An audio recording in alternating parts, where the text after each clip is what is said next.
Kleine boertjes die hadden geen geld om wat vee te kopen, om een stukje land bij te kopen. Dus zijn de toenmalige notabelen van Oldenbekoop, als we nou zelf eens wat geld inleggen en ze worden allemaal weer borrel voor elkaar. Nou, en zo is het gekomen, zo is die bank opgericht. Het is het hier 1902. De coöperatieve voorschot- en spaarbank wordt iepenen in Oudebekeer. Een zelfstandige bank dat een soort mensen uit de omjouwing gebruik van maatje. In het verleden, dus ook in de 70er, 80er jaren, heeft deze bank een hele belangrijke functie hier in de streek gehad. Ja, jonge mensen die een huis willen kopen, ik bedoel, die kwamen hier om een hypotheek. Boeren die hun veestapel willen uitbreiden of hun landerijen, een stukje land erbij willen kopen, die kwamen hier om kredieten. Door de jaren heen maatje hield het meer mensen gebruik van de diensten van de bank.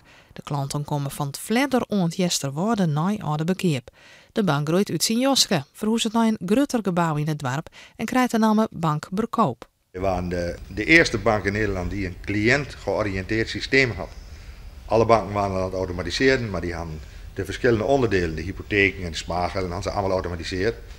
Dus als je ook kwam, dan moesten ze eerst even kijken naar de spaarrekening en dan naar de hypotheek. En wij hebben dus een programma laten maken dat aan de klant hing en de klant belangrijk was en daar kwamen alle rekeningen onder. En er kwamen zelfs mensen uit Amsterdam van het grijswisselkantoor die bij ons was te kijken.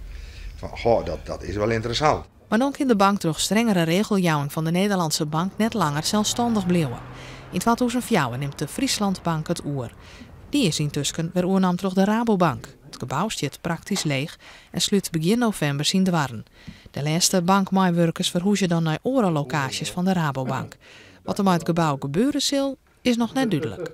Ja, iedereen in het dorp die vindt het natuurlijk een groot verlies dat die bank hier weggaat. Ja, Makkegaard die had ook al jaren geen bank meer. Maar goed, dit was natuurlijk wel iets heel bijzonders. Dit was een bank van het dorp, door het dorp. En dat doet natuurlijk zeer dat dat allemaal verdwijnt. Maar dat is net oors. Nee, het is net oors.